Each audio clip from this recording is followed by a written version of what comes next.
بسم الله الرحمن الرحيم. الحمد لله رب العالمين والعاقبة للمتقين والصلاة والسلام على أشرف الأنبياء والمرسلين ومن تبعهم بإحسان وإيمان إلى يوم الدين وبعد. سورة البقرة آیت نمبر 246. أعوذ بالله من الشيطان الرجيم. ألم تر إلى الملأ من بني إسرائيل. کیا آپ نے نہیں دیکھا سرداروں کو بنی اسرائیل کے من بعد موسیٰ علیہ السلام کے بعد اذ قالوا لنبی، جب ان لوگوں نے اپنے نبی سے کہا، اذ قالوا لنبی لہم ابعث لنا ملکا، کہ آپ ہمارے لیے ایک بادشاہ مقرر کر دیجئے، ایک امیر مقرر کر دیجئے، نقاتل فی سبیل اللہ، کہ ہم اللہ کی راہ میں لڑائی کر سکیں، جہاد کر سکیں۔ قال، تو نبی نے کہا، هل عصیتم ان کتب علیکم القتال، قریب ہے کہ اگر فرض کر دیا گیا تم پر قتال، لڑائی کرنا، اللہ تقاتلو، کہ تم لڑائی نہ کرو۔ قالوا وما لنا الا نقاتل فی سبیل اللہ، ان لوگوں نے کہا کہ کیا ہے ہمیں کہ ہم اللہ کی راہ میں قتال نہ کریں، وقد اخرجنا من دیارنا، اور یقیناً حالت یہ ہے کہ ہمیں نکالا گیا ہمارے گھروں سے، وابنائنا، اور ہمارے بیٹوں سے، فلما کتب علیہم القتال، سو جب فرض کر دیا گیا ان پر قتال، تولوا، تو وہ پھر گئے، الا قلیلا منہم، سوائے بہت تھوڑے لوگوں کے ان میں سے، واللہ علیم بالظالمین، اور اللہ تعالیٰ جاننے والے ہیں، خوب جاننے والے ہیں ظالموں کو۔ اس آیت میں اللہ کے رسول صلی اللہ علیہ وآلہ وسلم کو یہ بتایا جا رہا ہے کہ بنی اسرائیل میں یہ ایک واقعہ رونما ہوا، اور بنی اسرائیل میں موسیٰ علیہ السلام کی وفات کے بعد، ان کے بعد کوئی نبی تھے، ان کی موجودگی میں یہ ہوا۔ بنی اسرائیل میں بہت سارے انبیاء آئے ہیں، بہت بڑی تعداد میں، کثیر تعداد میں۔ اللہ تعالیٰ نے بنی اسرائیل کو مغضوب علیہم اسی لیے قرار دیا ہے کہ اتنے انبیاء آنے کے باوجود ان لوگوں نے اللہ تبارک و تعالیٰ کی اطاعت و فرما برداری اور اپنے انبیاء کی حقیقی فرما برداری اور اتباع نہیں کی، بلکہ حیلے، بہانے اور چیزوں کو مسخ کر دینا اور اسی طرح احکامات کو تبدیل کر دینا اپنی خواہش کے مطابق، یہی کرتے رہے۔ تو یہاں پر بھی ایک واقعہ کا ذکر کیا جا رہا ہے کہ بنی اسرائیل کے کچھ لوگ جمع ہو کر آئے، اور اصل میں تب ان کی عمالقہ ایک قوم تھی جو کہ فلسطین پر قابض تھی، اس پہ بیت المقدس وغیرہ پر۔ تو موسیٰ علیہ السلام کے دور میں جو جہاد فرض کیا گیا تھا، تو وہ انہی کے خلاف لڑنا تھا، تو ان کے پاس جانا تھا اور لڑائی کرنی تھی۔ تو موسیٰ علیہ السلام نے جب اپنی قوم سے کہا تو ان لوگوں نے جواب دیا، فَاذْهَبْ أَنْتَ وَرَبُّكَ فَقَاتِلَا إِنَّا هَاهُنَا قَاعِدُونَ، آپ اور آپ کا رب جا کر جہاد کرو، ہم تو یہیں بیٹھے ہیں۔ یہ سورہ مائدہ میں۔ تو وہ لوگ جہاد سے کتراتے تھے۔ پھر اللہ تعالیٰ نے ان کو صحرائے سینا، جو صحرا ہے، 40 سال تک وہاں پر رکھا، کوئی اور چیز ان کو نصیب نہیں کی۔ تو 40 سال تک وہاں رکھنے کا مقصود یہ اہل علم بیان کرتے ہیں کہ 40 سال میں وہ جو اپنی عادت پر جمے ہوئے تھے بڑے بزرگ، وہ مر کھپ گئے، نئی نسل پیدا ہوئی، اور نئی نسل نے صحرا میں تربیت پائی، تو وہ صحیح جرید اور صحیح بہادر اور صحیح جہاد کے متوالے تھے۔ تو پھر ان لوگوں نے 40 سال کے بعد پھر وہ جو نئی نسل تھی، پرانے ہیلے بہانے کرنے والے ختم ہو گئے، ان لوگوں نے پھر حملہ کیا اس علاقے پر اور اس کو فتح کر لیا، اللہ تعالیٰ نے ان کو فتح نصیب کر دی۔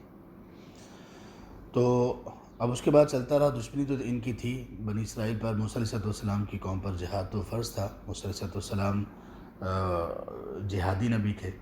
تو ایک وقت گزرنے کے بعد دوبارہ سے، جبکہ ان میں کوئی بادشاہ نہیں تھا، انبیاء تھے، بادشاہ نہیں تھے، اس سے پتہ یہ چلا کہ نبوت بادشاہت سے بہت بلند چیز ہے، علم حکومت سے بہت آگے کی چیز ہے، اور ہمیشہ سے حکمران علماء کے محتاج رہے ہیں، ان کے علم کے، ان کی نصیحت کے۔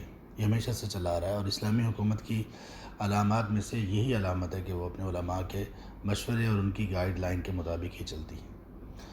تو وہ ان میں کوئی امیر حاکم بادشاہ نہیں تھے، اس کے باوجود معاملہ چل رہا تھا۔ کیوں چل رہا تھا؟ اس لیے کہ نبی موجود تھے، ضرورت نہیں تھی۔ اور اگر بادشاہ بنایا بھی جاتا ہے تو وہ تدبیری معاملات کے لیے ہوتا ہے۔ تدبیری کچھ ہوتے ہیں شرعی معاملات، کچھ ہوتے ہیں تدبیری معاملات۔ تدبیر یہ ہے کہ کون سی چیز کہاں پر رکھنی ہے، ترتیب کیسے لگانی ہے، وہاں پر کتنے بندے ہوں گے، وہاں پر کتنے بندے چھوڑنے ہیں، جہاد کے لیے کیسے لوگوں کو تیار کر کے کتنی فوج درکار ہے، وغیرہ وغیرہ۔ یہ سب چیزیں یہ تدبیری چیزیں ہیں، اور تدبیری چیزوں میں کوئی دوسرا بھی کر سکتا ہے اس کو۔ تو شرعی طور پر جو پوری گائیڈ لائن ہے وہ انبیاء دینے کے لیے تھے، موجود تھے۔ دوسرا یہ کہ ان میں بادشاہ نہ ہونے کے ایک سبب یہ بھی ہو سکتا ہے کہ وہ قبیلے، ان کے 12 قبیلے تھے، تو ممکن ہے ہر قبیلہ یہ چاہتا ہو کہ بادشاہ ہم میں سے ہو، اس کی وجہ سے ڈیلے ہو گیا ہو۔ لیکن پھر آخر کار ان کے جو بڑے تھے، الم تر الی الملأ، الملأ کہتے ہیں بڑے سرداروں کو، اور ہمیشہ جب بھی کسی بھی قوم میں اصلاح یا بگاڑ پیدا ہوتا ہے تو وہ دو لوگوں کی وجہ سے ہوتا ہے، بڑے لوگوں کی وجہ سے جو مالدار ہوتے ہیں یا حکمران بھی ان میں ہیں، یا پھر علماء کی وجہ سے۔ ہمیشہ بگاڑ اور اصلاح کا سبب اصل میں یہ دونوں لوگ ہوتے ہیں۔ تو وہ جو سردار تھے وہ آئے موسیٰ علیہ السلام کے پاس، موسیٰ علیہ السلام کے بعد جو نبی تھے ان کے پاس آئے اور کہا کہ ابعث لنا ملکا نقاتل فی سبیل اللہ، آپ ہمارے لیے ایک بادشاہ مقرر کر دیجیے۔ تو مقرر کرنے کی اتھارٹی ان کو بھی معلوم تھا کہ نبی کے پاس ہے، نبی مقرر کریں گے، کیونکہ وہ سب سے زیادہ بڑی اتھارٹی زمین پر اللہ تعالیٰ کی طرف سے وہی رکھتے ہیں۔ تو اس لیے اب ہمارے لیے بادشاہ مقرر کر دیں کہ ہم اللہ کی راہ میں لڑائی کریں۔ فی سبیل اللہ سے مراد یہ کہ ان کے دلوں میں اخلاص تھا۔ تو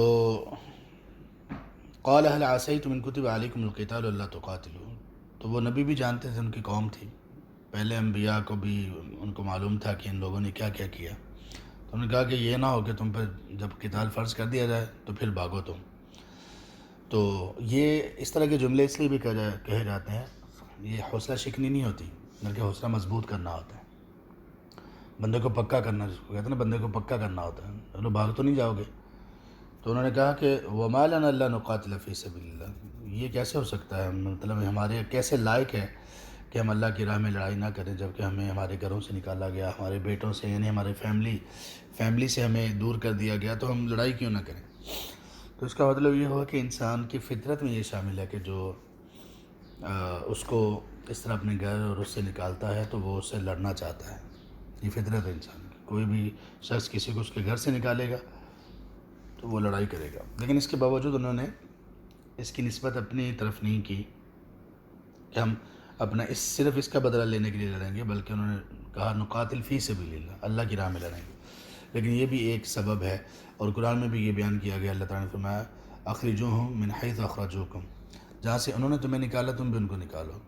جہاد جن اسباب کی بنیاد پر فرض ہوتا ہے امت پر، ان میں سے ایک سبب یہ بھی ہے کہ جب مسلمانوں کو ان کے گھروں سے نکالا جائے تو مسلمانوں پر پھر باقی لوگ ساتھ ان کا دیں مسلمان، اور وہ ان گھروں میں جا کر ان کو جن لوگوں نے ان کو نکالا تھا ان کو وہاں سے جا کر نکالیں اور اس کے لیے لڑائی اور جہاد کریں۔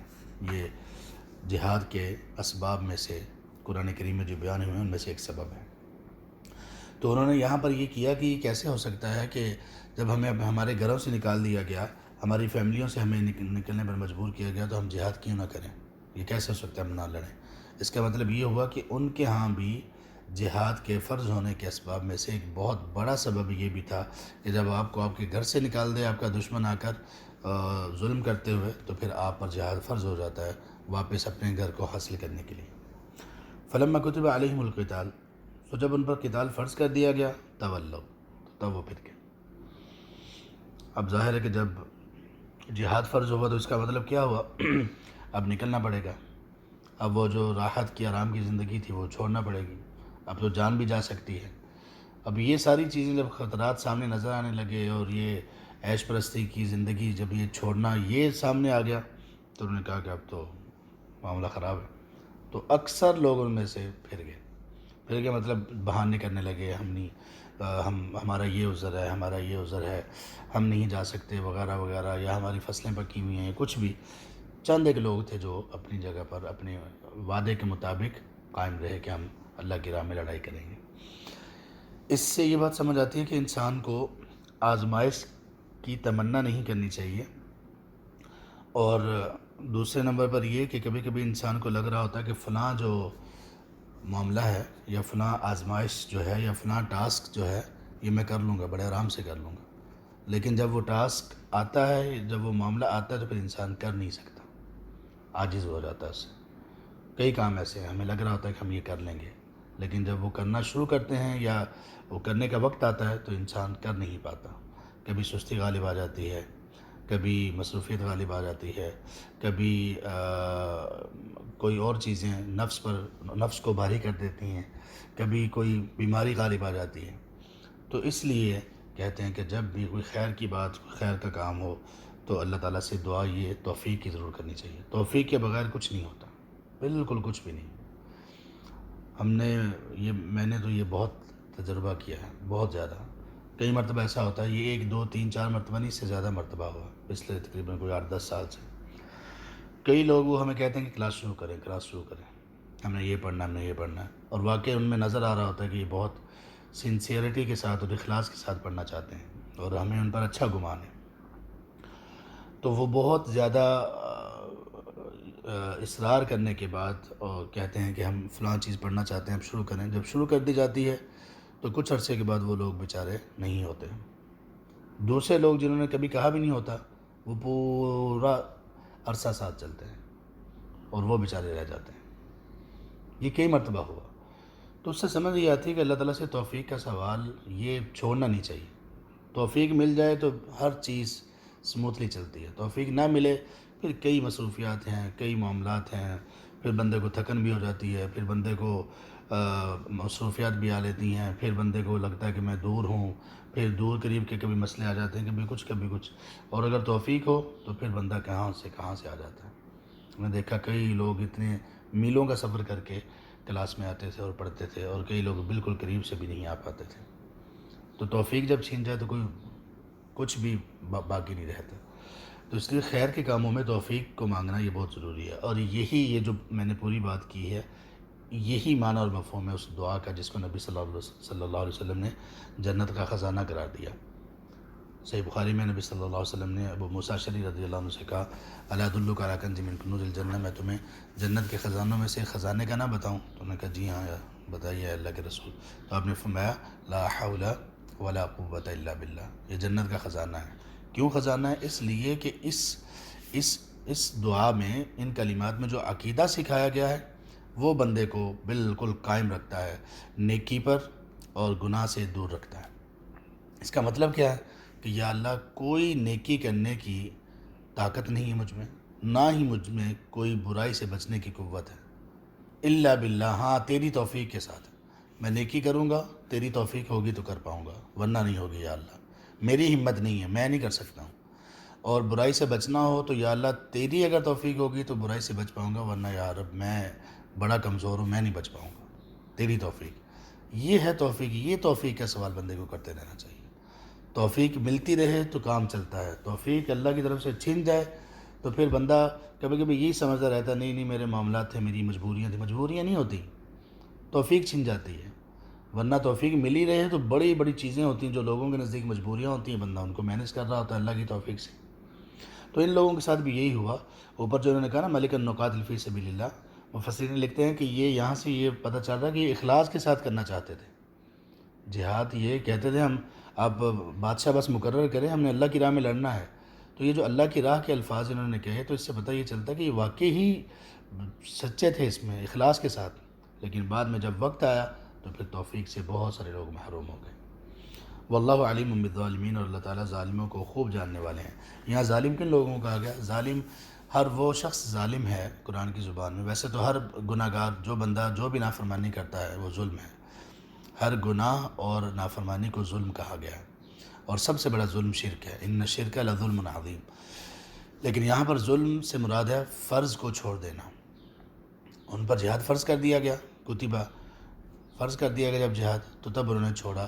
تو جو بندہ فرائض کو چھوڑتا ہے وہ ظالم ہے، اور یہ بڑے ظلموں میں سے ہے شرک کے بعد کسی بھی فرض کو چھوڑنا یہ سب سے بڑا ظلم ہے۔ پھر فرائض بھی کچھ ایسے ہیں کہ کچھ فرائض ایسے ہیں ان کو چھوڑنا بہت ہی بڑا، بہت سخت ظلم ہے، اتنا بڑا ظلم کہ انسان کو کبھی کبھی اسلام سے خارج کر دیتا ہے، جیسے نماز ہے۔ اور کچھ فرائض ایسے ہیں کہ جن کو چھوڑنا ظلم تو ہے لیکن اسلام سے خارج نہیں کرتا، لیکن بڑا ظلم ہوتا ہے، جیسے باقی زکوٰۃ وغیرہ نہ دینا اور دوسری تیسری چیزیں، روزے میں کوئی کمی بیشی ہو جانا، تو یہ ان میں آتا ہے۔ تو اللہ تبارک و تعالیٰ خوب جانتے ہیں ظالموں کو، یعنی اللہ نے اختتام اس آیت پر اس لیے کیا کہ جن لوگوں نے تم میں سے جہاد کا تقاضا کیا اور اس کے بعد اب وہ پھر گئے ہیں، کیوں پھرے ہیں، ان کے دل میں کیا ہے، کیا سبب ہے، اللہ کو سب پتہ ہے۔ ظلم کیا انہوں نے، اب جو پھر گئے ہیں ان لوگوں نے ظلم کیا، اب یہ ظلم کرنے والوں کے دلوں میں کیا ہے اور زبانوں پر کیا ہے، آخر انہوں نے کیا کیا بہانے کیے اور اصل حقیقت دل میں کیا ہے، اللہ کو سب معلوم ہے کہ یہ ظالم اپنے دل میں کیا لیے ہوئے ہیں۔ اللہ تبارک تعالیٰ ہمیں خیر پر چلتے رہنے کی توفیق نصیب کریں اور اللہ تعالیٰ ہمیں دین پر استقامت نصیب کریں۔ آمین یا رب العالمین۔ سبحانک اللہم و بحمدک، اشہد ان لا الہ الا انت، استغفرک و اتوب